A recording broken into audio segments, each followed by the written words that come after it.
Hi everyone, and a special mega welcome to regular intrepid viewers. Now those viewers will know, when I've looked at Mueller in the last however long, I kept hearing delay, there'll be a delay, and I took that to mean a delay in how people responded, which could still happen. People will hear it in their own way, but it was a delay in the hearing. And I think that's a really good example of that's how a lot of this stuff works. If you're a clairvoyant, medium, intuitive, whatever word, you get the information and it's how you interpret it. So I thought, prime example, I only heard delay.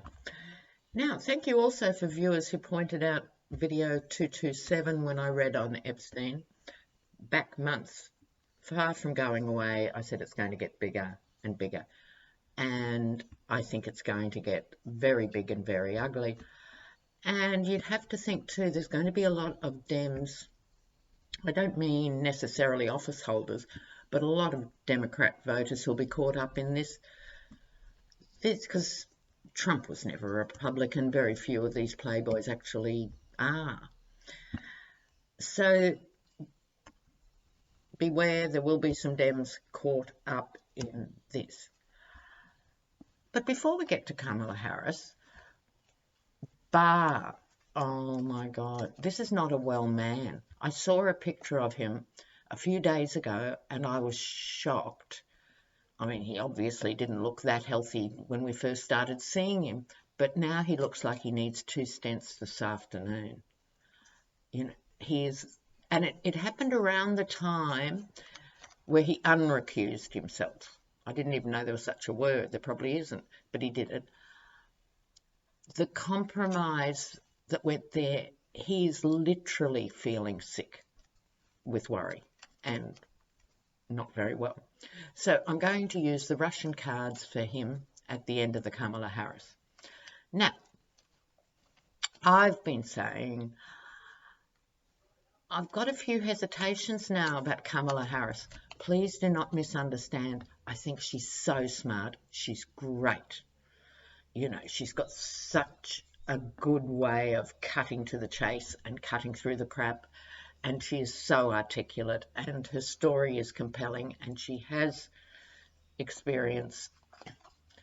I think she'd be a brilliant AG. I think she'd be a really effective vice president, particularly to a marshmallow like Biden. Perfect foil. So please don't misunderstand me. But what turned me off her a bit was 2 things. I saw her interviewed, this is weeks ago now, on CNN, so it was a friendly interview, I think Don Lemon or someone, and she was asked, if you were president, what would you do about climate change? The first thing you'd do. And she said, I'd use my executive powers to do this, that, and the other. And I thought, oh, go Kamala. And then a few questions later, he asked something. I'm sorry, I can't remember the specifics. And she said, I'd use my executive position to do this, that, and the other. Then a third thing, I would use my executive powers to do this. And then I thought, this is a slippery slope. It's obvious watching the Trump stuff unfold that other presidents, who all at times I'm sure have wanted to use executive orders for this, that, and the other, they couldn't because their own party held them in line or the opposition held them in line or the Department of Justice says, no, you can't do that because it's illegal.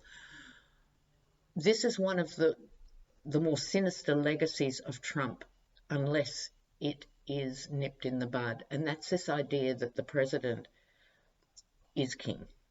That basically instead of 3 equal arms of government, you've got this person who can do anything. And it just shows it's only been politeness and convention holding people in check. Once you have an out-of-control Yeti, it's all over.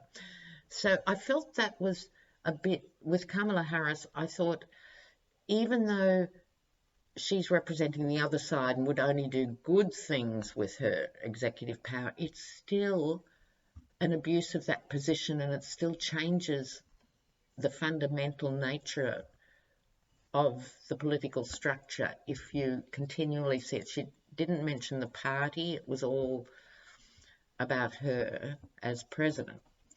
So you've got to be careful, because then Republican gets in and they can do it all in reverse. The whole point is we need checks and balances on power. This is one of the big lessons here. Okay, so there was that. Then in this same interview, and I'm sure she said it in others, because I didn't watch the debates, he said, look, what about people like me? I've got health insurance and I'm happy with that. What's going to happen under universal health care with that? And she gave a very guarded response, but basically broke the news. You would be losing that private health care, and it was for the better of all. Viewers, I just want to bang my forehead on the table now. Because America does not get universal health care, right, this thing that employers pay for health care, which is obviously going to leave the gig economy workers in the South. It's a hopeless system. Nowhere else in the world has this system. It is just lunacy. You have a government for education, infrastructure, and health care. You can argue about all the rest, but that's why they're there. Okay, you pay your taxes and they give you education, infrastructure, and health care. That's been around for a long while yet, but somehow America missed it. So I'm really worried, really worried. I think Obamacare sucks. The fact that you have to pay all this money still. It needs to be taken from the tax system. Australia, 1.5% levy. If you earn over 200,000 or something, you pay a 2% levy. No one complains because they understand where the money goes. The irony in America too is you guys spend more than other countries per person on healthcare to get the worst healthcare, because all the money's siphoned off through the system. I'll try and stay on track. Okay, Kamala and the healthcare issue. Are the Dems going to lose an unlosable election because they don't get it? You don't take people's private insurance away. Sorry, I've digressed already, having promised I wouldn't. But the Australian system, and a similar version in the UK, Canada and other places, you can have private insurance if you want. Nearly half of Australians have it. I'm 63, I've never had it. But the point is, the public system's there if you need it, with the best fantastic care available in an acute situation. If you need stents in the heart, Barr, or anything else done on the spot, no cost, premature babies, long-term cancer treatment, multiple operations. Why then do people have private health insurance? Most of them will say because it gives you rebates on optical and dental. That's why they do it. The other advantage, and I have to be upfront about this, is our system's great for acute care. Like if you're in a car accident or something and you have to have 2 years rehab, and so that's all after the operations and everything. The only real difference is what they call elective surgery. So if you need a hip replacement and you have no money, you will have to wait longer. If you have private insurance, you can get it done soon. But any essential work is done by the same doctors at the top level for free. The only impact is a wait on elective surgery. So you don't have to take away private insurance. This is a fatal strategy. I am so worried I can't sleep.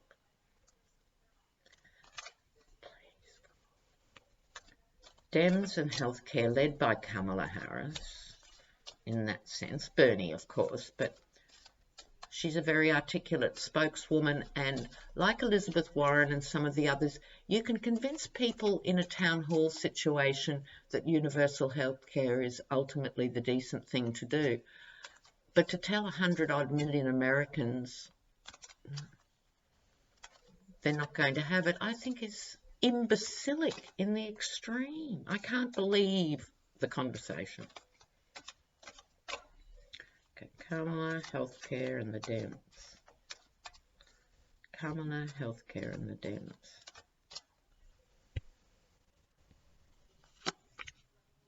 Oh.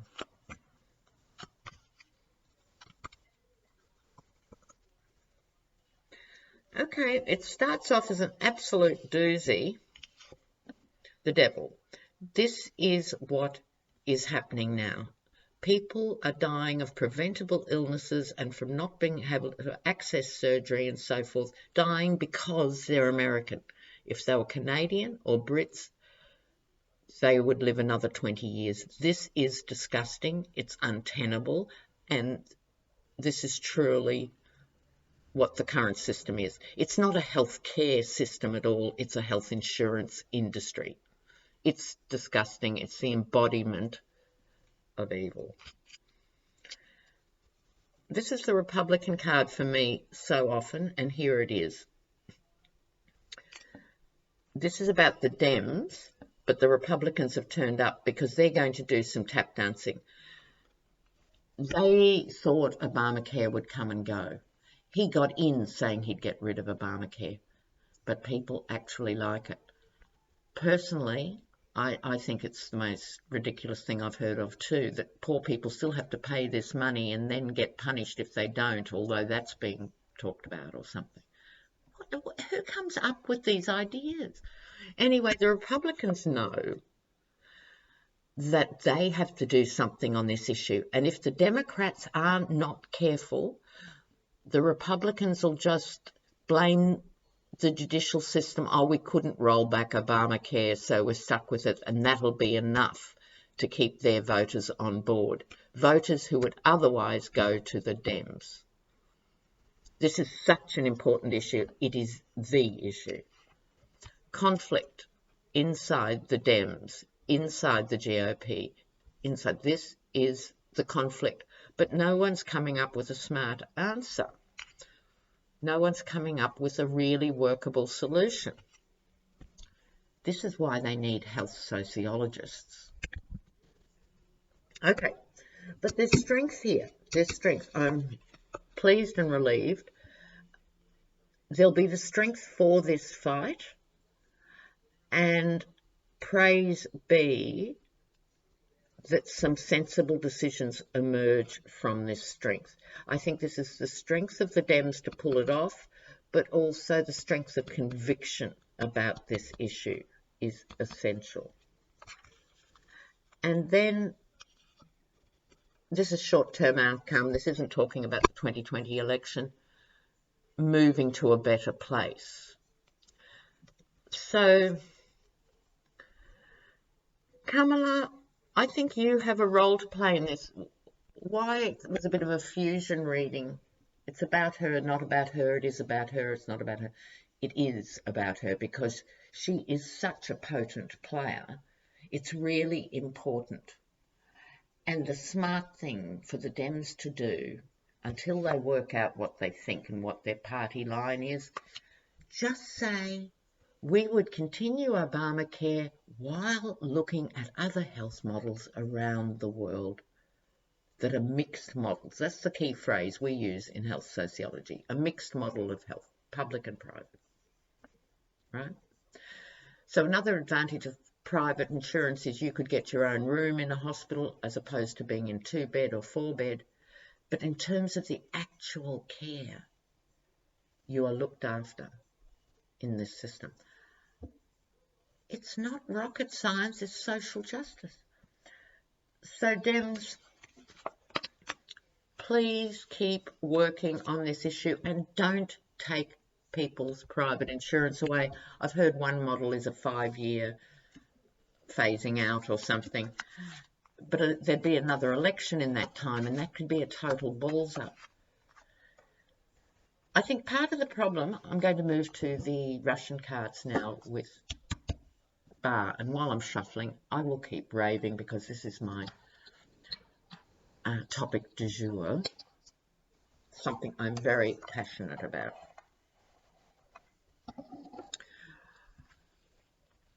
Right. There's no reason why you can't have a mixed model that services the whole population. People can be covered, and it should not cost them anything. What you're up against in America, I think, is this idea that if you mention raising taxes, it's political death. But what I would say to that argument is, if it's a dedicated levy that's collected at the same time as your tax, if people understand it's the levy for healthcare, I think the majority get it.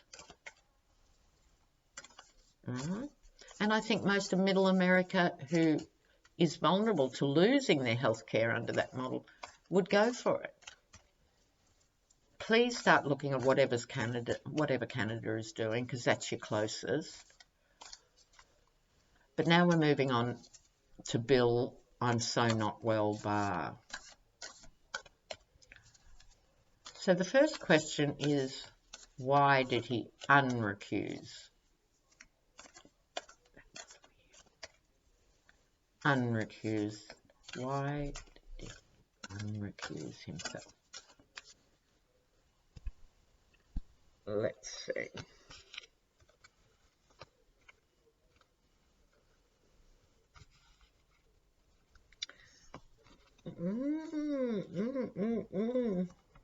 Well,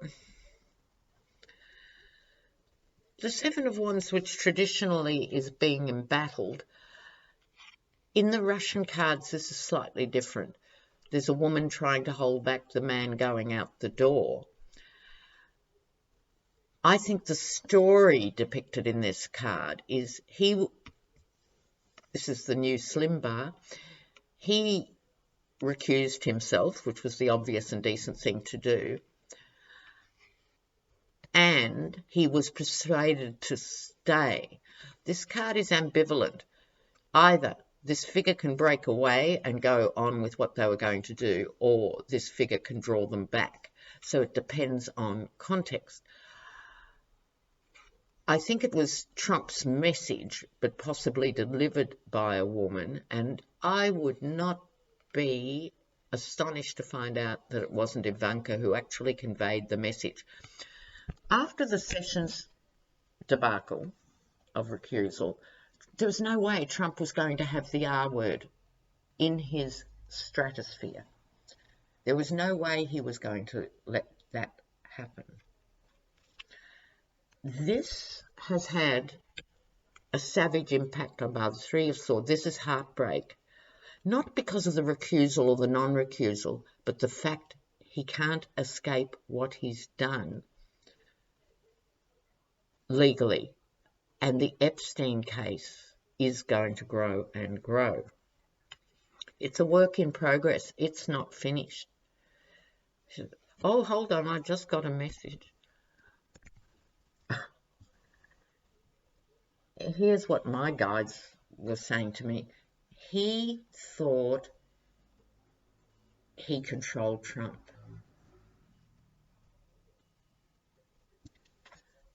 The Hanged Man, he's now hanging around literally.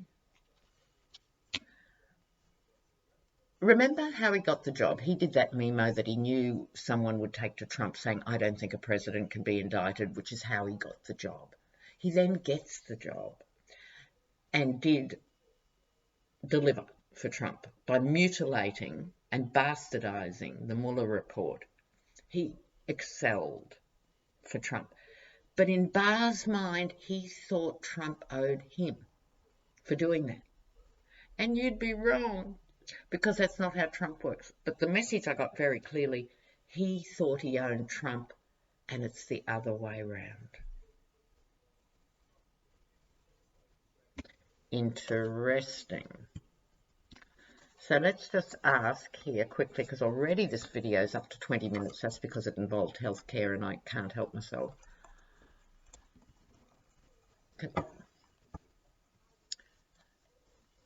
Will the Epstein case come back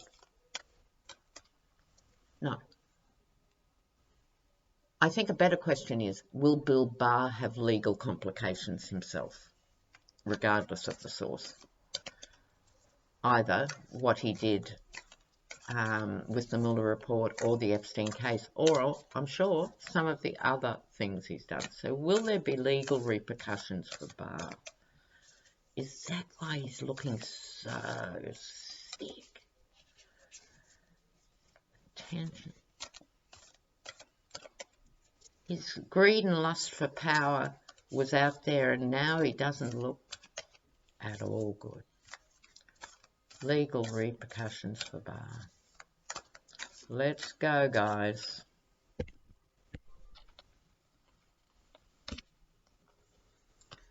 Well, you know, he was the mercenary. Oh, how can I get out of town? See things through the king's eyes. Oh, I'll have to do a clarifier on that because there's different versions I can see instantly.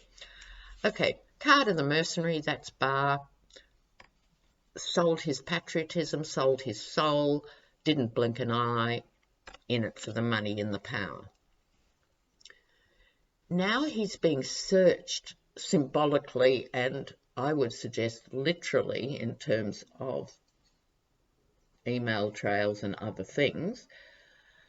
And look at the startled face. What, me? You can't do this. I'm Attorney General. Knight of Wands.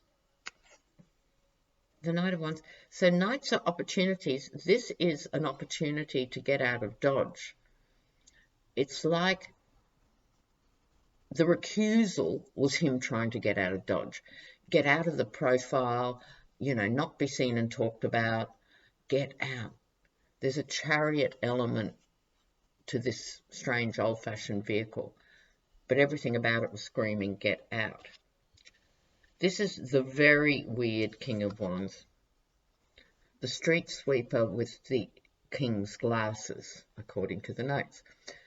So seeing things through the king's eyes, so that's what freaked him out. He wanted to recuse, and then basically Trump would not let him. So who knows what sleaze or what background Trump has on him as well, maybe via the Epstein story. Then the Seven of Pentacles, normally it has different associations in the Rider-Waite, but in this, it's like, have a look at this figure. Okay, taking notes, talking to the troops. People are talking. People are leaking. Right? He's in deep trouble, but I want a clarifier on that Seven of Pentacles. It's like he's reading the legal document that affects all these other people. He's the messenger, but he's also in dire, dire straits here. So what's this about? This is where his illusions and delusions come into play. The conventional Seven of Pentacles. What's happening here? Seven of Pentacles. The time. The time. Now, it's almost like he's waiting. This figure is just waiting, passing time. He thought he was passing time until he could retire in another few years, having been Attorney General twice and more money than you could poke a stick at, and isn't life good, to now being isolated. He is isolated. Trump's isolated. Barr's isolated. This is what happens when you're a bastard all your life. You have friends while you're still having the parties, but when the party's over, that's it. He's marking time almost to be exposed. This is not fun marking time. This is not, you know, kicking back on the beach at Acapulco passing time. This is a worried man passing time.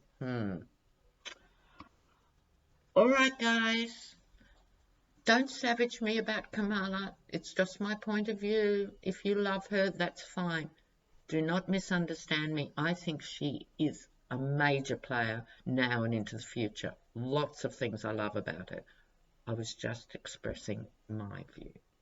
Okay? And more. Bye now.